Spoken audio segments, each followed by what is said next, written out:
Bismillahirrahmanirrahim. Assalamualaikum warahmatullahi wabarakatuh.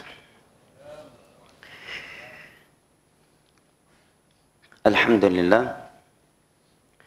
Wassalatu wassalamu ala Rasulillah wa ala alihi wa sahbihi wa sallama tasliman katsira, amma ba'd. Alhamdulillah, puji dan syukur senantiasa kita panjatkan kehadirat Allah Jalla wa Ala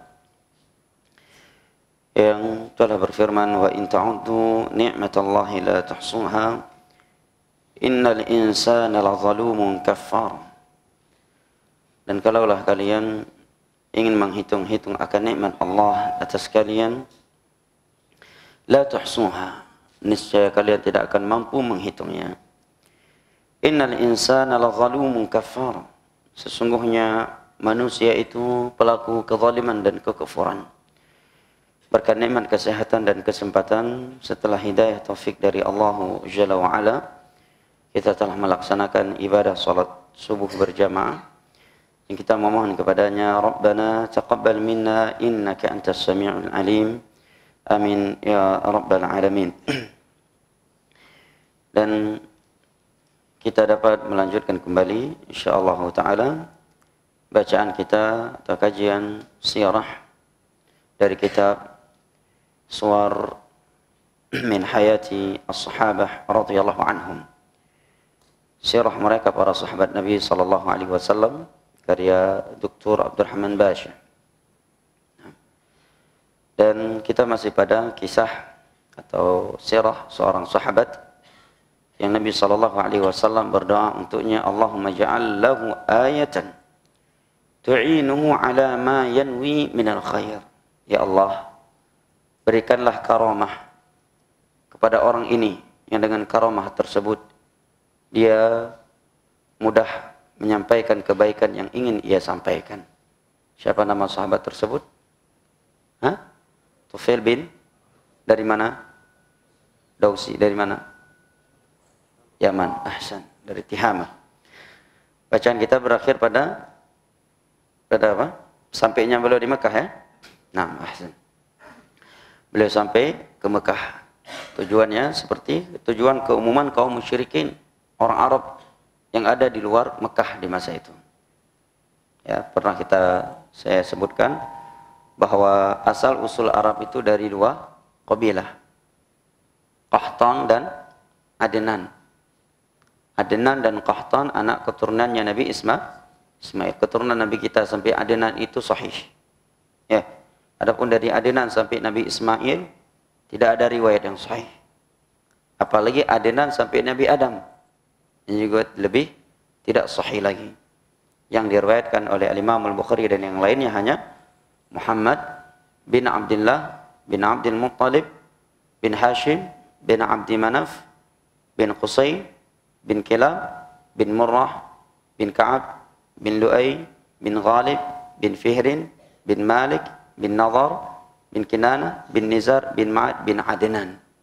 Ini riwayat yang sahih dalam Sahih Bukhari. Ini bin Nabi kita. Adapun dari Adnan sampai Nabi Ismail hanya beberapa orang lagi, tetapi tidak ada riwayat yang sahih. Apalagi dari Nabi Ismail sampai Nabi Adam. Riwayat yang sahih yang menerangkan nasab Nabi kita hanya sampai sini. Nah, dan Adnan adalah anaknya Nabi Ismail. Asal usul Arab dari Adnan dan Qahtan. Nabi kita dari Adnan. Ya. Nabi kita dari Adnan. Ya.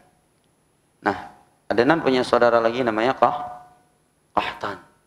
Orang Arab yang berketurunan dari Qahtan itu tinggalnya di Yaman. Qahtan, Yaman dan sekitarnya. Ya. Sedangkan Arab yang keturunannya dari Adnan itu tinggalnya di Hijaz. Hijaz, Mekah, Madinah, wa ma haulaha minat Tihamah dan sekitarnya. Sehingga orang Arab Saudi dengan Yaman ini sebenarnya sepupu.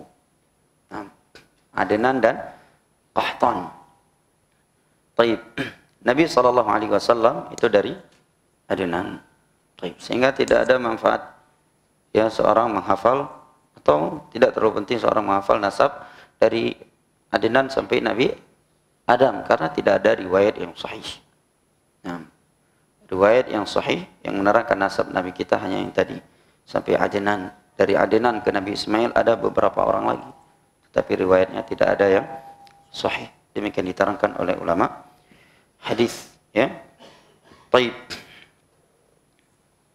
Nah, sahabat yang mulia ini didoakan oleh Nabi, Allahumma ij'al lahu ayatan tu'inuhu ala ma yanwi minal khair. Ya Allah, berikan kepadanya ayah karamah yang dengan karamah tersebut jadi mudah ia menyampaikan kebenaran yang ingin ia sampaikan.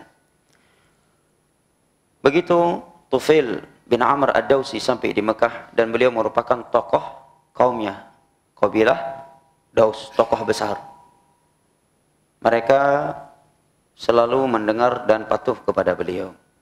Kali ini beliau berangkat ke Mekah dan beliau masih musyrik sebagai tokoh Yaman.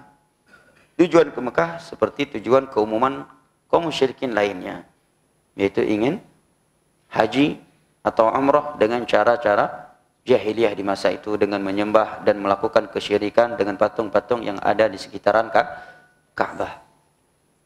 Kata beliau, wa min huna qadimtu Makkah fama in ra'ani sadatu Quraisy hatta aqbalu alayya farahhabu bi akrama tarhibin wa anzaluni fihim a'izza manzilin. Begitu aku sampai di Mekah, maka tatkala dilihat oleh tokoh-tokoh Quraisy, bangsa Arab yang paling mulia dari Quraisy, ya, yang lebih mulia dari Quraisy adalah siapa? Hah? Yang koman kami banyak nih, yang terdengar enggak ada. Siapa? Suku Quraisy yang paling mulia? Bani Hashim. Dan dari Bani Hashim yang paling mulia, Nabiyuna wa Khaliluna wa Syafi'una Muhammad bin Abdullah bin Abdul Muttalib bin Hashim sallallahu alaihi wasallam. Begitu saya sampai di Mekah, dilihat oleh tokoh-tokoh Quraisy. Tokoh Quraisy di masa itu Abu Lahab, Abu Jahal, Abu Talib, ya, Khalid bin Walid, ya.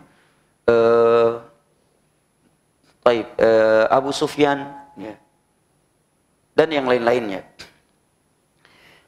Tatkala mereka melihatku, maka mereka langsung menemuiku dan mengucapkan marhaban. Pernah saya sebutkan berulang kali arti ahlan wa sahlan wa marhaban.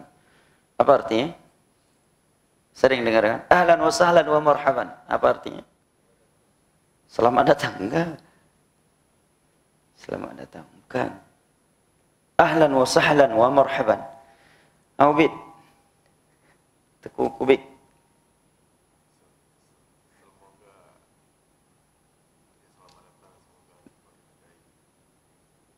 Itu artinya? Itu prediksi atau apa itu? Iqbal. Ahlan wa sahlan wa marhaban. Apa artinya? Sering kita dengar kan? Oleh orang Arab. Ahlan. Kaif hal? Marhaban, marhaban. Wa sahlan. Apa artinya? Sudah pernah kita jelaskan di pelajaran bahasa Arab dulu. Rasulullah malam Jumat. Bang Rizaldi. Bang Barunia hadir waktu itu. Gimana Bang Baruni? Ahlan artinya keluarga. Sahlan artinya mudah. Marhaban kelapangan. Maksudnya Anda datang sebagai keluarga kami dengan segala kemudahan. Kami menerima Anda sebagai tamu, wa marhaban, dan dengan kelapangan hati. Cukup indah ya. Sungguh indah. Ya, daripada ya good morning. Nampak apa itu good morning? Awak tiglipi good morning. Ahlan wa sahlan wa marhaban. Ya, ahlan artinya keluarga. Ya, wa sahlan kemudahan. Marhaban kelapangan. Artinya kedatangan Anda sebagai keluarga kami dengan kemudahan tanpa ada rasa berat. Kami akan menjamu Anda. Kami akan melayani Anda. Wa marhaban, dan dengan kelapangan hati. Tidak ada ya keinginan-keinginan buruk, kedengkian, kecemburuan dari kami untuk Anda. Ini salah satu dari sunnah Nabi SAW. Ya. Dalam riwayat yang sahih dari Abu Sa'id Al-Khudri, ketika ada seorang sahabat Nabi datang kepada Nabi ingin menuntut ilmu agama, Nabi atau kepada Abu Sa'id Al-Khudri, ya, beliau pun menyatakan marhaban biwasiyyati Rasulillah SAW. Marhaban untuk orang-orang yang telah diwasiatkan oleh Rasulullah SAW untuk kami berikan perhatian kepada mereka, yaitu para penuntut ilmu agama. Maka beliau pun menceritakan bahwa suatu ketika ada yang datang kepada Nabi, maka Nabi mengucapkan marhaban. Nah, marhaban ya. Marhaban dari kata rahaba yurahibu rahbun, tempat yang lapang. Itu arti rahbun, marhaban. Ada pepatah Arab yang menunjukkan bahwa makna marhaban itu adalah tempat yang lapang. Rahbul falati mal a'da'i dhayyaqatun wasamul khiyati mal ahbabi midanu, kata penyair Arab. Rahbul falati mal a'da'i dhayyaqatun. Tempat yang lapang, tempat yang luas, padang sahara, padang pasir yang begitu luas terasa sempit tatkala kita berada di tengah-tengah orang yang tidak suka kepada kita. Orang yang benci kepada kita. Wasamul khiyati mal ahbabi midanu. Sedangkan lubang jarum yang begitu sempit, yang begitu kecil terasa luas. Terasa luas tatkala kita bersama orang-orang yang mencintai kita karena agama. Nah, begitu beliau sampai ke Mekah, tokoh-tokoh Quraisy langsung menemui beliau dan mengucapkan marhaban. Akrama tarhibin. Mereka sangat-sangat memuliakan aku. Dan mereka benar-benar menyanjung diriku seperti orang yang sangat mulia, orang yang paling mulia. Ini merupakan adat Arab yang dianjurkan dan dipertahankan oleh Islam, memuliakan tamu. Man kana yu'minu billahi wal yaumil akhir falyukrim dhaifah. Barang siapa yang beriman kepada Allah dan hari akhir, maka hendaknya dia memuliakan tamunya. Sampai-sampai di dalam Islam ini, apabila kita tidak memiliki sesuatu untuk memuliakan tamu, dianjurkan kita menelpon teman kita. Minta kepada teman kita, tolong ya jamu tamu saya. Ini dilakukan oleh Rasulullah SAW dalam riwayat Al-Imam Muslim. Ketika beliau memiliki tamu dan di rumahnya tidak ada apa-apa, ya, tidak ada apa-apa karena kemiskinan beliau. Maka beliau keluar dari rumahnya dan menyatakan, siapa yang mau menjamu tamu saya malam ini? Maka seorang sahabat Nabi yang juga seorang miskin langsung menunjuk tangannya. Wah, ya Rasulullah, saya akan menjamu tamu Anda. Begitu dia pulang ke rumah, dia tanya ke istrinya, "Puna airmu?" "Tahu liu rendang hana tapu, kecuali bubur anak mit." Gak ada makanan apapun kecuali bubur anak-anak. Kalau kita berikan ke tamu, anak kita belum makan. Kita berikan ke anak kita, tamu nggak punya makanan. Maka kata sahabat tersebut, sekarang tidurkan anak kita, buat dia tidur ya tanpa makan dan matikan lentera cahaya dari dalam, dan bubur ini olah untuk menjadi makanan tamu kita. Dan dia pun masuk dan memakannya, dan dia mengira bahwa sahibul bait telah makan. Buktinya lentera ya, lampu di dalamnya telah mati, yang menandakan mereka sudah istirahat, dan orang Arab tidaklah beristirahat kecuali telah makan malam sebelumnya. Demikian di dalam Islam untuk memuliakan tamu. Dan kebiasaan ini sampai sekarang masih di orang Arab. Mereka memotong kambing kalau ada tamu, itu luar biasa. Bahkan saking mereka menjaga nama baik kabilah untuk memuliakan seorang yang asing, itu apabila ada orang yang dikejar oleh pemerintah, misalkan teroris, masuk ke dalam sebuah kabilah, dia langsung menemui syekh kabilahnya menyatakan, "Ana fi aini." Itu istilah orang Arab. Saya berada di matamu. Itu dilindungi oleh syekh kabilah. Tentara ya negara nggak bisa masuk ditembak sama kabilah, kayak AK-47 ya, nggak bisa masuk untuk nangkap orang itu. Harus ada negosiasi dengan syekh kabilah itu, walaupun ini orang dikejar oleh pemerintah dan bukan dari kabilah itu, karena udah minta suaka tadi.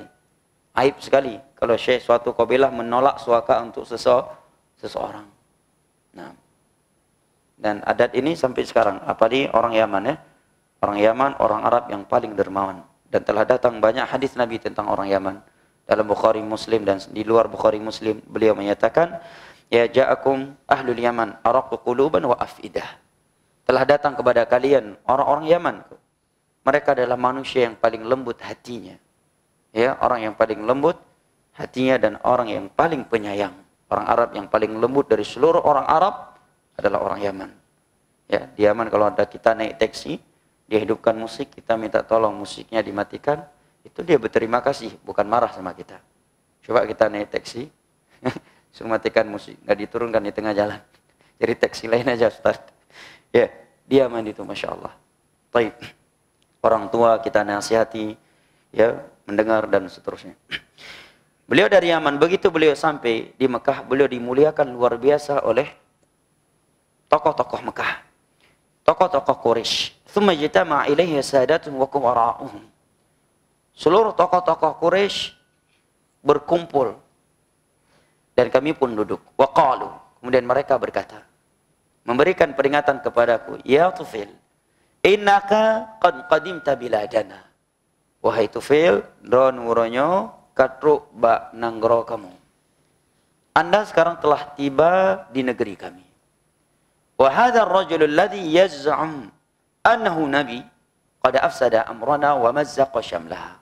Ini orang, ini Nabi Muhammad. Karena beliau sudah tahu berita Nabi Muhammad ketika dia di Yaman. Cuma berita yang beliau dengar adalah berita buruk. Ini orang, wahai Tufil, mengaku dirinya sebagai nabi. Dan dia telah merusakkan stabilitas kami di Mekah. Memang ini cara yang paling ampuh untuk menjauhkan masyarakat dari dakwah tauhid, yaitu fitnah bintu persekusi. Ya, ini adalah senjatanya, ya, musuh-musuh tauhid dari semenjak Nabi Nuh alaihi salam. Ya, mereka menyatakan, wahai Tufil, ini orang yang ngaku nabi, dia telah merusakkan stabilitas Mekah. Merusakkan urusan kami. Persatuan kami menjadi pecah setelah ia datang. Wa syattata jama'atana. Orang Arab di Mekah menjadi pecah setelah dia datang. Dan memang iya, secara kasat mata iya. Ya kan?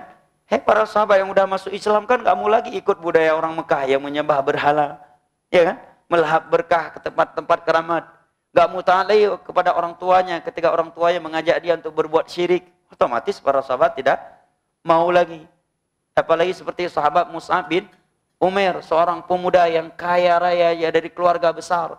Seorang pemuda yang sangat dimanjai dalam keluarganya, tiba-tiba beliau tidak mau lagi taat kepada keluarga besarnya untuk mengikuti ritual-ritual syirik, bid'ah dan maksiat yang dilakukan oleh keluarganya, sampai-sampai beliau dibuang dari keluarga besarnya, menggembel dan kelaparan, ya, menjadi kusut, ya, bajunya. Yang tadinya beliau seorang anak muda yang kaya raya, memakai parfum yang paling mahal, bahkan parfum beliau dari jauh telah tercium oleh orang lain, dan orang lain langsung tahu tanpa melihat beliau bahwa ini adalah Mus'ab bin Umair. Demikian juga sahabat-sahabat yang lainnya, secara kasat mata memang nampak mereka melakukan perpecahan. Melakukan perpecahan. Meresahkan masyarakat. Jelas kan, resah memang. Gimana nggak resah? Nabi mengajak kepada tauhid, sedangkan budaya mereka syirik. Nabi mengajak mereka untuk beribadah kepada Allah, ikut jalur agama, ikut petunjuk Nabi, tuntunan Nabi. Sedangkan mereka maunya beribadah sesuka mereka. Qabilah ini memiliki cara sendiri dalam umroh, qabilah satu lagi memiliki cara yang lain lagi dalam umroh, yang ini punya cara sendiri dalam umroh, dan seterusnya. Datang Nabi nggak boleh dengan banyak cara, harus ikut tuntunanku. Tentunya berat. Kemudian yang tadinya mereka melakukan berbagai hal, sekarang beberapa hal tersebut telah Nabi haramkan. Nah, tentu ini meresahkan masyarakat yang ingin mengikuti hawa nafsu dan tidak mau tunduk kepada agama Allah Jalla wa'ala.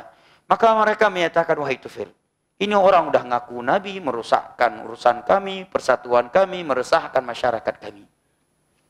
Wa nahnu innama nakhsha an yahulla bika wa bi za'amatik fi qaumi ma qad halla bina. Wahai Tufil, kami khawatir kalau dia sempat mempengaruhi engkau, maka ketokohan kamu akan hilang dari kaummu. Ketokohanmu akan hilang dari kaummu. Ini ditakut-takuti. Tentunya seorang tokoh ditakut-takuti seperti ini akan mempertimbangkan, ya kan?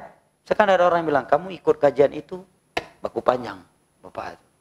Gimana umat ngeri ini? Ya bebek dia, bebek taklim umum dah. Ni dah ustaz dah rumah. Taklim umum ni foto IP foto ni baku panjang beradat. Hedat je pula. Ya. Kamu dapat jabatan enggak dapat. Ya. Hilang ketokohan kamu. Emang nampak Abu Lahab kan enggak ditokohkan lagi oleh para sahabat Nabi. Sebelum para sahabat masuk Islam, mereka menokohkan Abu Lahab, Abu Jahal, ya kan? Abu Sufyan, Khalid ibn al-Walid. Begitu mereka masuk Islam, kita enggak tokohkan dalam Abu Lahab. Ya, Abu Jahal, otomatis tidak lagi mereka tokohkan kecuali Nabi SAW, karena ahli tauhid tidak mungkin menokohkan ahli syirik. Orang yang cinta sunnah demi Allah tidak akan mungkin ada di dalam hatinya kecintaan kepada pelaku bid'ah. Itu otomatis akan Allah ciptakan sifat itu pada ahli tauhid dan ahli sunnah. Maka mereka menyatakan, wahai Tufail, hati-hati kamu. Kalau ini orang sempat mempengaruhi engkau, ketokohan kamu akan bermasalah pada kaum. Karena memang ada komunikasi antara Arab Mekah dengan Arab Yaman. Mereka bisa memprovokasi masyarakat Yaman. Jangan tokohkan lagi Tufail, karena Tufail udah murtad. Nah, Sabi bahasa Arab di masa itu. Sabi itu pindah agama. Fala tukallimar rajul. Maka peringatan kami kepada Anda, wahai Tufail, tokoh Mekah, jangan coba-coba kamu ajak ngobrol ini orang. Fitnah lagi ya. Ya, fitnah lagi. Wala tasma'anna minhu syai'an. Jangan coba-coba kamu mendengar ucapannya. Fa inna lahu qawlan kas-sihr. Karena ini orang, itu Nabi kita SAW, omongannya, ucapannya macam sihir. Yalah, gimana enggak sih Umar yang tadinya begitu bengis, begitu kejam terhadap Islam, jumpa Nabi dipegang bajunya oleh Nabi, ditarik langsung masuk Islam di situ.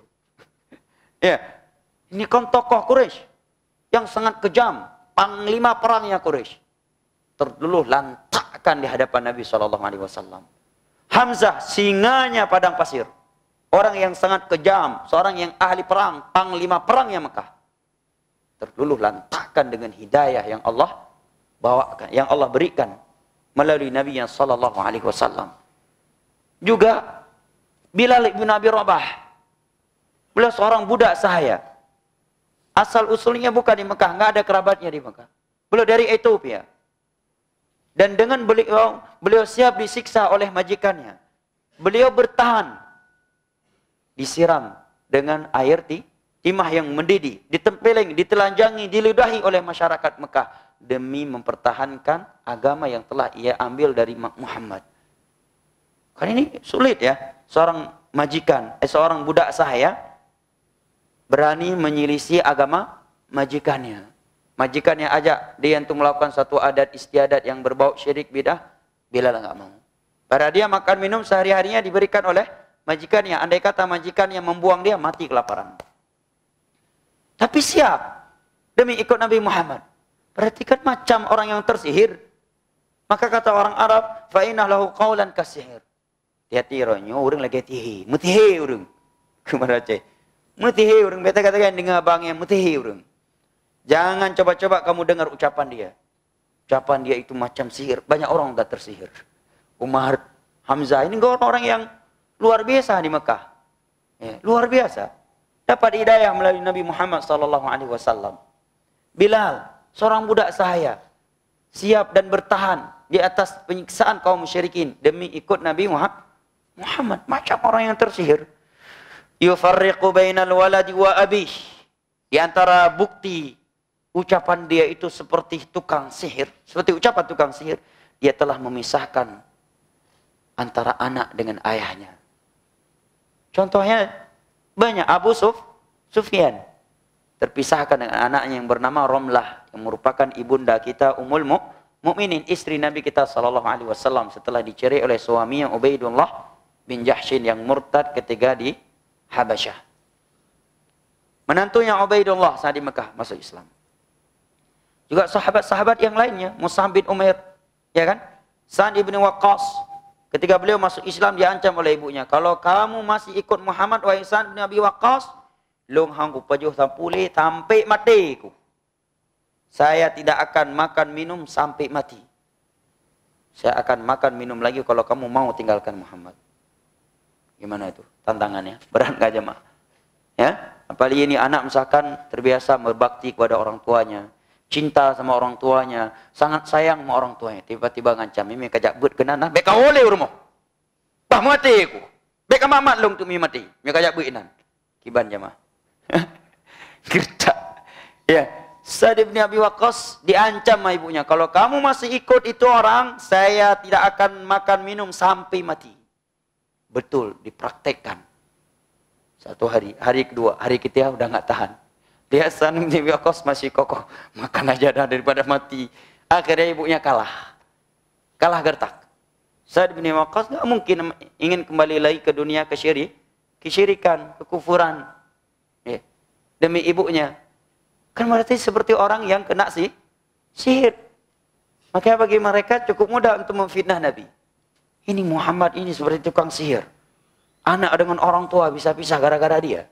Karena memang tauhid dengan syirik kan nggak akan mungkin bersatu. Apalagi walau sekalipun itu orang tuanya. Apalagi sekedar orang yang nggak kita kenal. Bagaimana kita ingin bersatu satu panggung dengan dai kesyirikan. Dia yang menciptakan kesyirikan.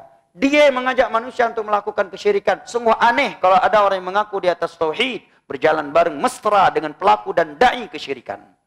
Demi Allah itu tidak akan mungkin terjadi pada orang yang jujur bertauhid kepada Allah Jalla wa Ala.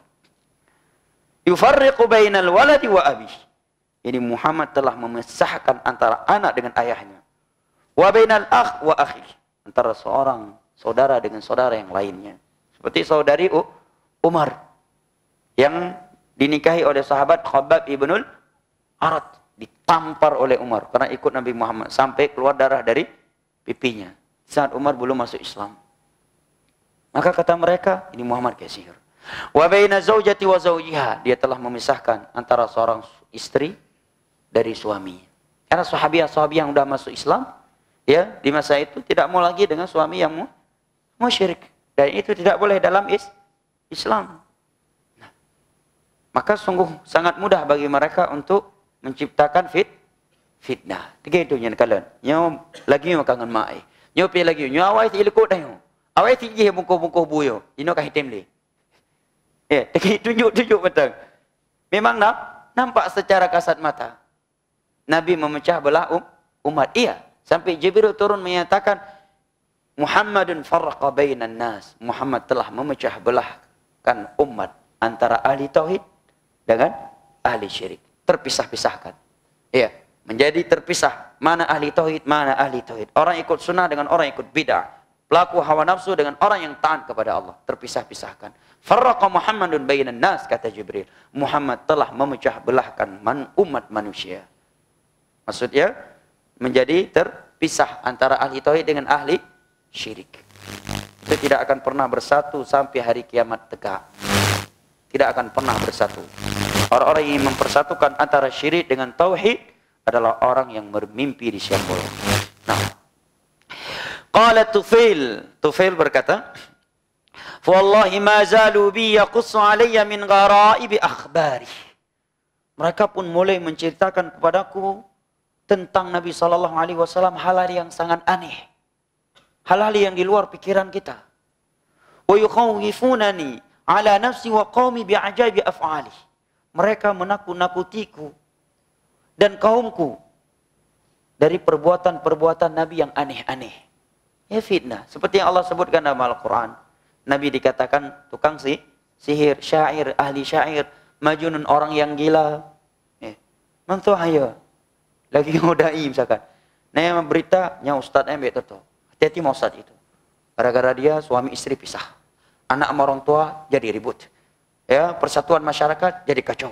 Masyarakat selama dia datang resah. Iya, kacau daerah ini gara-gara dia datang. Dan kalau kamu ikut dia, kamu akan demikian, kamu akan demikian, anakmu akan demikian dan demikian. Kibah orang dia umah gawat kok. Ya kan? Orang takut. Ya. mendengar fitnah seperti itu. Sampai-sampai kata Tufail, hatta ajma'tu amri ala al-aqtarib minhu. Sampai-sampai aku bertekad dalam hatiku, nyubek sampai-sampai aku merupa dengan Muhammad ni. Dalam hati itu, Tufail, jangan sampai aku jumpa, mendekat dari orang ini. Mendekat bukan sekedar jumpa, sapa, menyapa, tapi jangan sampai aku dekat dengan Muhammad ini. Wa alla ukallimah, jangan sampai aku mengajak dia bicara, khawatir tersihir. Beliau kan pasti dengar, karena yang menyampaikan hal ini kepada beliau memang CS beliau. Sama-sama tokoh, satu letting misalkan. Ya, jumpa Akmil ma Akmil, Akpol ma Akpol, Bintara ma Bintara. Jadi IPDN dari IPDN. Satu, yang ini dokter dengan satu letting. Ya, sama-sama orang hebat, sama-sama tokoh. Kasih tahu, hai, demikian. Pasti kan dengar. Ya, juakor saya masih ada mengikat emosional di antara mereka. Sama-sama tokoh nih. Ya, yang menyampaikan kepada Tufail, seluruh tokoh Mekah, seluruhnya berkumpul khusus menemui Tufail untuk menyampaikan bahayanya Muhammad. Bahwa Muhammad itu tukang sihir. Dia telah memecah belah kami. Dia telah memisahkan antara suami istri, antara anak dengan orang tua. Gimana nggak percaya? Tapi kalau cuma satu orang masyarakat Mekah datang ke Tufail, anak maya pegah hati-hati ni. Panik nggak dia lihat Tufail, pegah-pegah kah? Ya kan? Tapi ini seluruh tokoh Mekah duduk khusus menemui Tufail menyampaikan tentang Nabi Muhammad. Sulit untuk mendustakan, ya kan? Apalagi Tufail sendiri masih musyrik seperti tokoh Mekah, kecuali ingat kata sahabat Nabi, Abu Terberau orang lagi Abu Lahab, mana yang dengar? Ya kan? Ya, seperti para sahabat Nabi Bilal, ya, jangankan ke orang lain, majikan roh matahana gedinga, pegak-pegahnya dengan musyrik. Ya. Hang gedinga, tapi ingat matang musyrik ini, dia masih musyrik. Tokoh Arab juga, cuma Arab yang ada di Yaman. Ya. Ini Arab yang ada di Yaman. Tokohnya ditemui oleh seluruh tokoh Arab, pusat Arab lagi Mekah. Seluruh tokoh Arab yang paling mulia adalah tokoh Arab yang di Mekah. Dan sulit untuk tidak percaya kepada ucapan mereka. Yang pertama, seluruh tokoh Arab yang paling mulia di dunia itu di Mekah berkumpul menyampaikan. Kedua, beliau tokoh, butuh kepada mereka, ya kan? Kalau putus hubungan dengan mereka, bisa bermasalah beliau dengan kaumnya.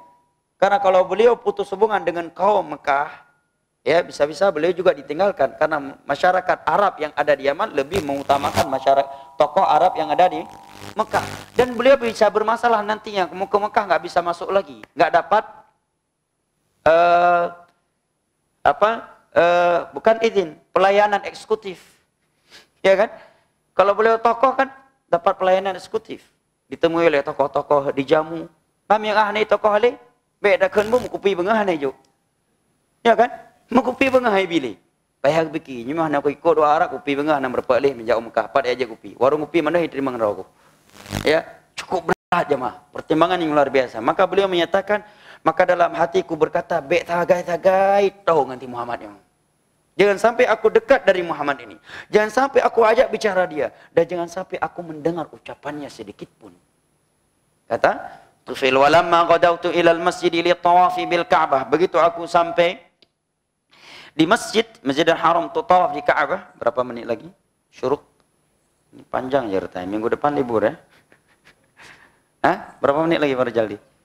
20 menit lagi? Baik. Hah? 17 menit. Baik. Dua mazhab. Mazhab Pak Ramli, mazhab Bang Busra. Baik. Mazhab Pak Ramli bil Yaman, insyaallah. 20 menit. Ya. Baik. Kata beliau, begitu saya sampai ke masjid untuk tawaf di Ka'bah dan untuk melahap berkah dengan dari patung-patung yang ada di Mekah, di Ka'bah, karena di Mekah sebelum Nabi menguasai Mekah itu penuh dengan patung-patung. Nabi mulai menghancurkannya ketika Fathu Mekah, baru Nabi menghancurkan patung-patung tersebut. Ya. Kemudian hasyautu fi udhunain qatnan. Saya tambal, ya, saya letakkan kapas di telingaku agar tidak terdengar ucapan Muhammad sedikit pun. Tangking ya, kepatau apa yang liung. Baru kedengar tu Nabi Muhammad sallallahu alaihi wasallam. Saking takutnya Tufail. Bayangkan jemaah. Dia isikan kapas ke telinganya agar tidak terdengar oleh beliau suara Nabi kita. Karena memang fitnahnya luar biasa tadi. Seluruh tokoh Mekah, secara logika kah mungkin tokoh Mekah mandum semangat. Kayaknya leh. Mitidro tokoh Mekah ija Abu Lahab ya, Abu Lahab paling kata lo bisnis dengan Muhammad mungkin. Mungkin ada sisi kemungkinan dia dusta. Ini seluruh tokoh Arab duduk khusus dalam Ka'bah, tempat yang paling suci menurut mereka. Iya. Seluruhnya duduk menyampaikan tentang Nabi Muhammad, fitnah untuk Nabi Muhammad kepada Tufil. Dan beliau juga masih musyrik. Kibahang ngedingaman.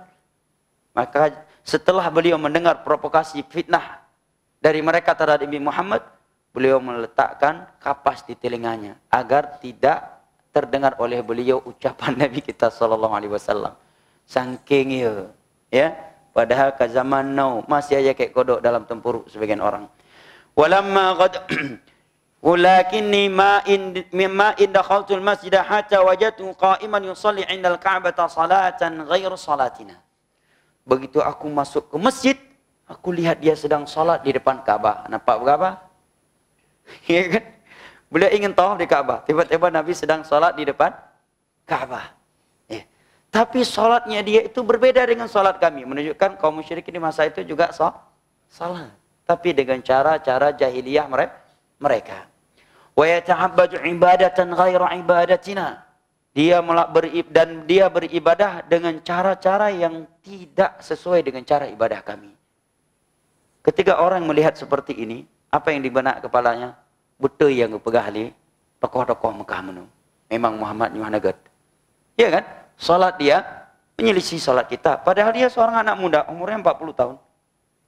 Sedangkan yang dia selisih apa? Abu Lahab lebih tua, Abu Talib lebih tua darinya, Abu Sufyan lebih tua, Abu Jahal lebih tua, dan dari keluarga besarnya. Semua keluarga besarnya tidak ada yang ikut beliau. Dari tokoh-tokoh Quraisy di masa itu. Di fase Mekah. Ya. Begitu dia lihat Nabi Muhammad, sholatnya berbeda. Cara ibadahnya beda dengan cara kita. Tetapi itulah namanya hidayah. Bukan membuat beliau semakin yakin terhadap ucapan tokoh Mekah tadi. Tetapi kata beliau, fa'asarrani mandarah. Aku kagum melihat cara dia beribadah. Senang hati ini. Sejuk hati ini melihat dia beribadah. Karena memang demikian. Orang akan sejuk hatinya melihat ibadah yang sesuai dengan sunnah, tenang, nyaman, santun. Tapi medakalan urung takang meratib anggo-anggo ule. Tayo dakala matang karak putuh ule dia. Tayo ule tayo. Tayo nak gerak-gerakkan lah ule lagi ji. Tayo matang terasa karak putuh ule tayo dakala ule kayan. Kita yang melihat aja khawatir leher kita akan ikut putus, bukan leher dia. Kalau leher dia kita udah khawatir memang akan putus. Karena cara zikirnya yang seperti itu. Kita yang melihat pun khawatir leher kita ikut putus. Karena melihat leher dia yang sedang seperti itu. Ya, tapi kalau orang melihat cara ibadah orang yang sesuai dengan sunnah Nabi, paling nampak jamaah ketika apa? Ketika kita pergi haji umrah.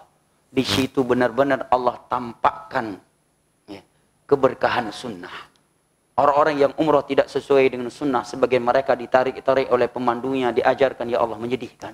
Ya, doa-doa yang tidak ada dari Nabi ditalki dengan cara-cara yang kita lihat, nggak usah dengan nilai agama, dengan nilai intelektual aja kita lihat ini keginang pengen ya, keginang pengen. Ya, pelaku, masya Allah, betul-betul hina dan rendah. Sungguh benar apa yang Nabi katakan, innama ju'ilatiz zillatu was-sagharu 'ala man khalafa amri. Orang yang enggak mau ikut tuntunanku dia selalu hina dan selalu menjadi manusia yang rendahan. Dari Nabi. Jangan coba-coba meninggalkan sunnah Nabi. Kita pasti hina dan pasti menjadi manusia rendahan. Kerendahan dan kehinaan itu akan menimpa orang-orang yang menyelisih urusanku, kata Nabi SAW.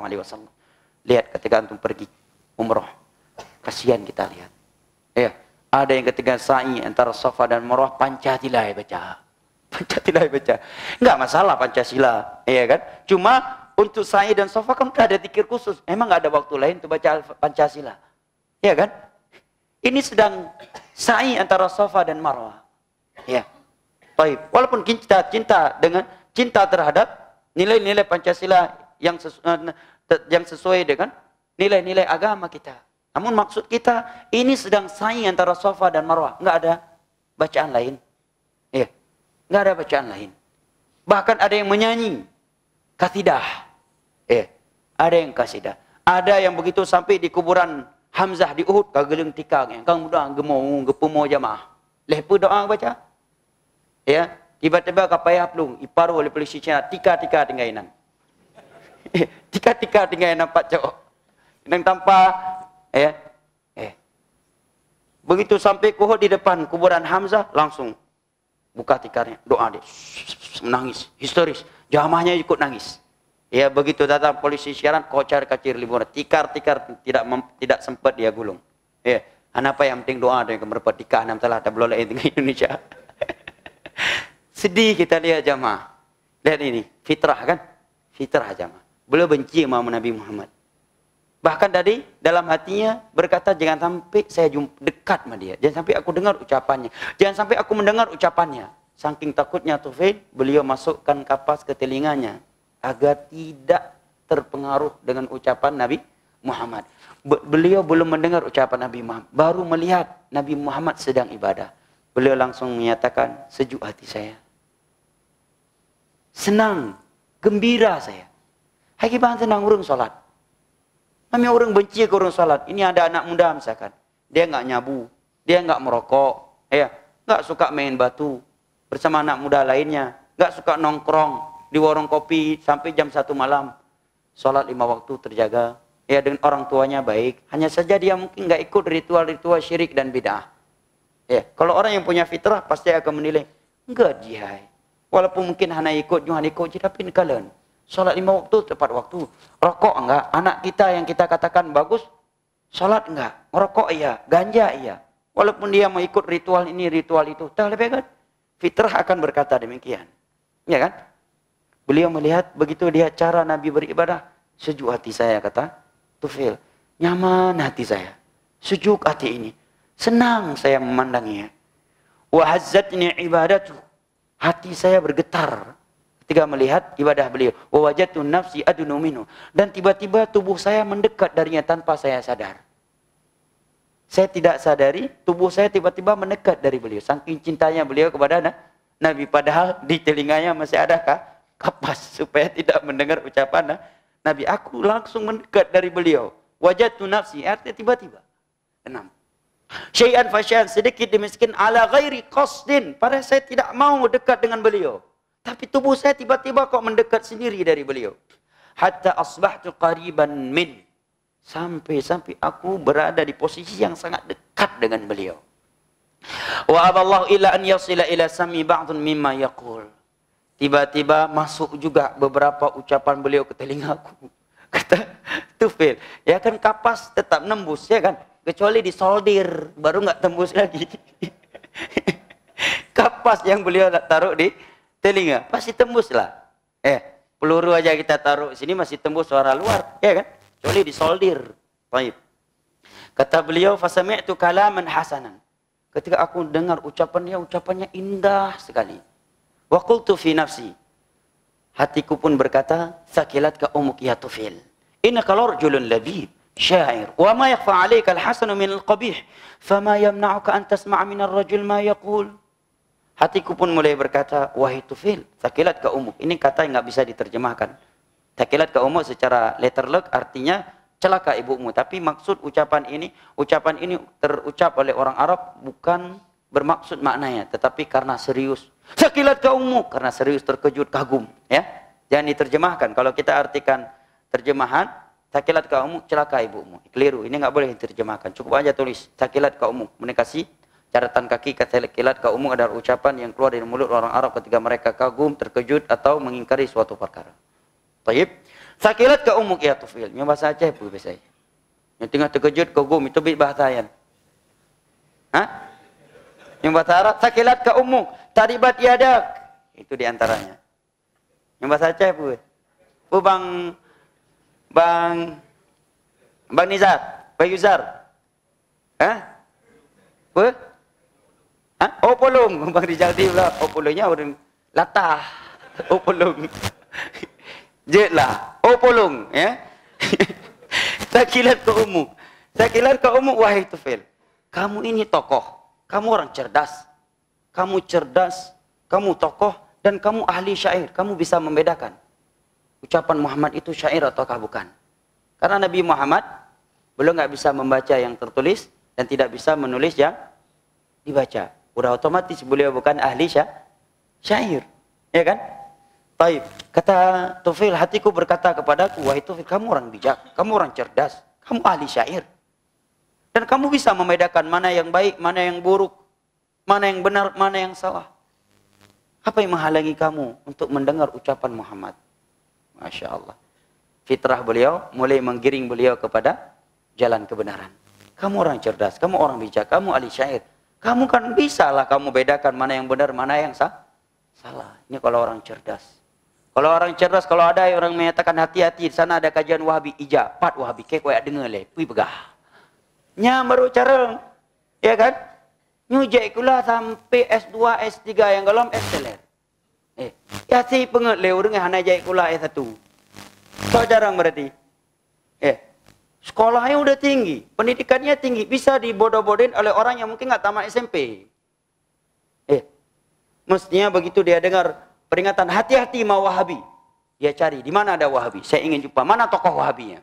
Saya ingin bicara diskusi, saya ingin nilai sendiri. Saya udah sekolah, saya punya pendidikan, saya punya ilmu intelijen, saya punya ilmu bekal yang diajarkan oleh institusi saya, instansi saya, cara menilai orang lain. Datangi. Kalau kamu cerdas. Pak Wahabi, jak langsung bak markah Wahabi. Dah le Wahabiyan, putra Wahabiyan le. Pat asal usul Wahabiyan, pengajaran Wahabiyan, hoki sembayang, Iran pu Mekah. Tayang begat. Ya kan? Tufail bin Amr Ad-Dawsi menyatakan, hatinya berkata, wahai Tufail, kamu cerdas, kamu ahli syair, kamu bisalah membedakan mana yang benar, mana yang salah, mana yang buruk, mana yang jelek. Apa yang membuat kamu tidak mau mendatangi Muhammad? Kamu datangi, tanya dia, diskusi, nilai sendiri, benar apa salah. Kata hati Tufail kepada beliau, "Tsumma makastu," aku pun bertahan di situ. Di dekat dengan Nabi. Hatta sarafa Rasulullah sallallahu alaihi wasallam ila baiti. Tetapi Nabi tidak menggubris aku, langsung beliau pergi ke rumahnya. Kan membuat beliau semakin penasaran kalau Nabi Muhammad ini dai kesesatan.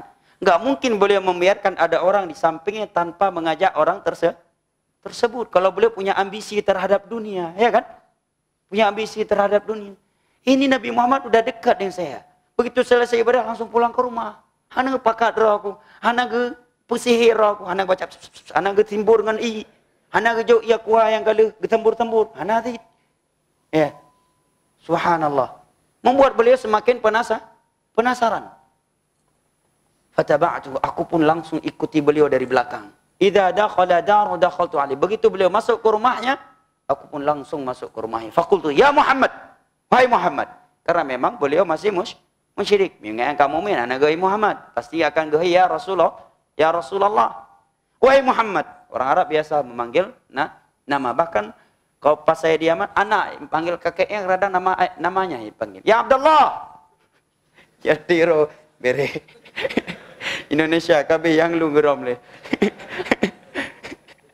Hai kakek. Panggil pakai nama. Itu biasa. Ya walaupun sebenarnya bagi orang Arab juga kurang sopan, tapi nggak terlalu tabu. Kalau kita akan tabu nania dari. Hai Muhammad, nania dari Muhammad. Hamparang budubit. Baik. Kata beliau, ya Muhammad, wahai Muhammad, inna qaumaka qad qalu li anka kadza wa kadza wa kadza. Kalau ku dengar, saya mendengar kaummu sendiri berkata tentangmu bahwa kamu demikian. Wallahi ma barihu yukhawifuna min amrik, demi Allah. Tadi aku sangat takut untuk berjumpa dengan kamu. Hatta sadatu udhunai, sampai kubuh apa bak geliung wahai Muhammad. Saya taruh kapas di telingaku agar aku tidak mendengar ucapanmu. Tsumma aballah, tetapi Allah enggan. Illa an yasma'ani, an yusmi'ani syai'an minhu. Allah tetap memperdengarkan kepadaku beberapa ucapanmu. Fawajatu hasanah, aku pun menilai ucapan-ucapan yang keluar dari kamu tadi itu bagus. Karena memang Nabi sedang baca Al-Quran. Hai, mana enggak bagus? Al-Quran yang Nabi baca. Al-Quran yang Nabi baca. Fa'arid alaihi amr. Coba kamu paparkan kepadaku isi agamamu. Subhanallah. Cerdas Tufail, ya kan? Ini baru orang cerdas. Ya. Ini baru orang cerdas. Fa'arada alayya amrah. Nabi pun mulai memaparkan kepadaku agamanya. Wa qara'a li surat al-Ikhlas. Beliau pun mengajarkan aku surat al-Ikhlas. Ini sebuah surat yang tidak bisa dibuat oleh kaum musyrikin yang ahli syirik. Qul huwallahu ahad, Allahu samad, lam yalid wa lam yulad wa lam yakul lahu kufuwan ahad, wal falaq, qul a'udzu birabbil falaq. Kan surat yang luar biasa. Ya, yang di dalamnya permohonan perlindungan kepada Allah. Wallahi ma sami'tu qawlan ahsan min qaul. Demi Allah, seumur aku hidup belum pernah mendengarkan sebuah ucapan yang lebih indah dari itu. Padahal beliau siapa? Ahli syair. Bahasa syair itu sulit jemaah. Untuk bisa buat syair hana sendiri nggak bisa. Radang untuk baca syair itu nggak tahu kita artinya. Karena bahasanya sangat sastra dan terkadang ada bangunan-bangunan menyelisihi kaidah nahwu syair itu. Ya, itu dibahas dalam ilmu arud. Bahasa Arab itu ilmu bahasa Arab ada 12 cabang. Ada 12 cabang. Yang kita pelajari rata-rata di Indonesia baru 2 cabang, nahwu dan sharaf. Ada satu lagi namanya ilmu arud. Itu bisa syair. Itu enggak mudah. Ya. Baik. Beliau ahli syair. Tapi ketika mendengar ucapan Nabi, beliau kagum. Indah. Selama saya hidup, ini baru mendengar ucapan orang yang paling indah. Ini baru ucapan yang paling indah. Wala ra'aitu amran a'dala min amri. Aku tidak pernah melihat ada agama yang lebih lurus daripada agama Nabi Muhammad. Karena jelas agama Nabi Muhammad mengajak orang kepada Allah, tidak mengikatkan orang dengan seorang sedikit pun. Dakwah Nabi mengajak orang memurnikan ketergantungan hatinya hanya kepada Allah, bukan lagi ke patung-patung mereka. Jangan melahap berkah, mintalah sama Allah.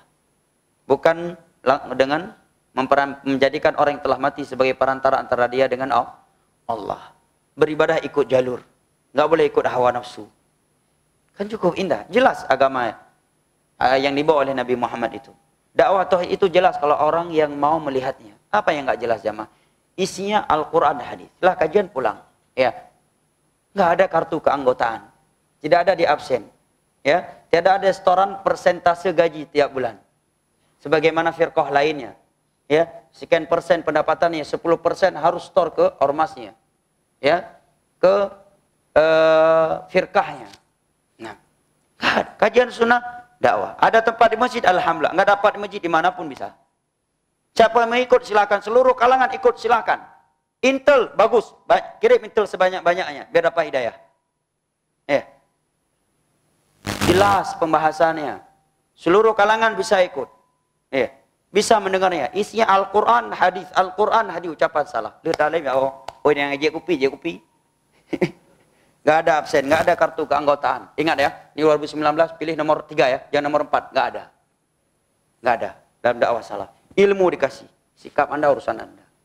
Anda amalkan tidak mengamalkan antara Anda dengan Allah.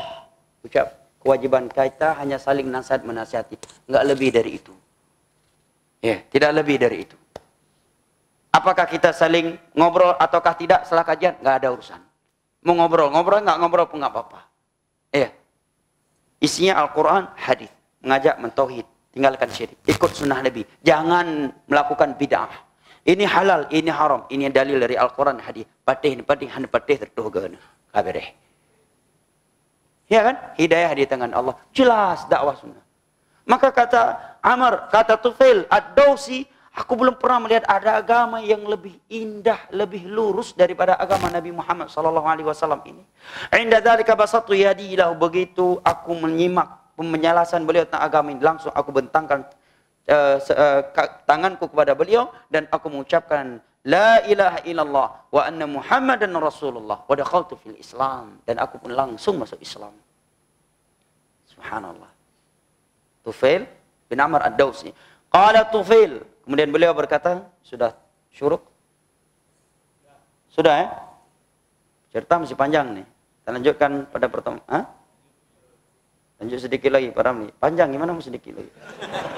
Baik, langsung saya bahasakan dengan bahasa Indonesia ya. Karena minggu depan insyaallah libur ya. Baik, beliau setelah masuk Islam tinggal beberapa lama di Mekah, belajar Islam kepada Nabi, dan beliau menghafal beberapa ayat Al-Quran, kemudian pulang ke kaumnya. Setelah beliau pulang, ketika beliau mau pulang, beliau berkata kepada Rasulullah, wahai Rasulullah, saya tokoh kaum saya. Seluruh kaum saya akan ikut saya.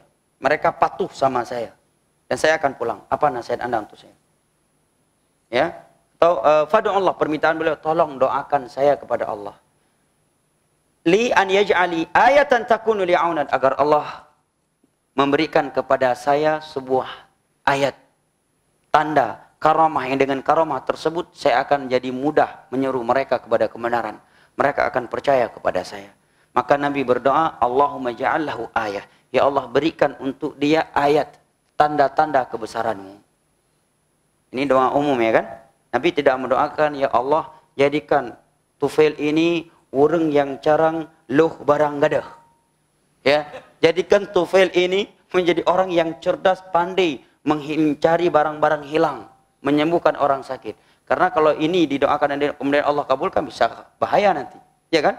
Siapa-siapa beliau dianggap dukun, tukang sihir, atau akan terfitnah. Ya. Tapi doa Nabi umum. Makanya kalau ada orang datang pada antum, dia caleg, minta doa, doakan. Saya doakan. Doa kamu keron Pak rakyat atat. Kalian berdoa, semoga Allah berikan yang terbaik buat Bapak. Itu aja. Karena bisa jadi yang terbaik dia enggak terpilih, ya kan? Dalam doa terpilih korupsi, kamu kumat yang urok emat. Kahem doa bagi Allah. Nampak apa? Iya. Makanya kalau ada orang caleg, doa kalau kamu geron rakyat atat apa? Nyukan kamu tahu tidak mendoakan geron. Di orang ada juga pikir paham kamu doakan. Semoga Allah menjadi orang, Anda menjadi orang yang terbaik dunia akhirat. Allah berikan yang terbaik. Ya, kalau yang terbaik dia tidak terpilih, mudah-mudahan itu, ya kan? Semoga Allah berikan yang terbaik. Ya, dia masya Allah. Yumina PL ke ngel ada juga. Anampung yang pematu doa. Taib. Fadu Allah ani jali ayah. Maka Nabi pun berdoa, ya Allah berikan untuk dia ayat. Ayat kauniyahmu. Tanda kebesaranmu. Dengan bahasa lain, berikan dia karamah.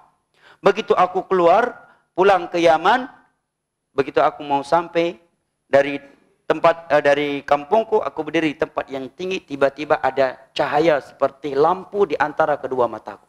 Hidup cahaya ini. Mbak oleh Tufail. Dan ini bukan hoax, beliau yang menceritakan. Dan beliau tidak mencari. Tapi Nabi yang berdoa tadi. Jelas ya? Nabi yang berdoa.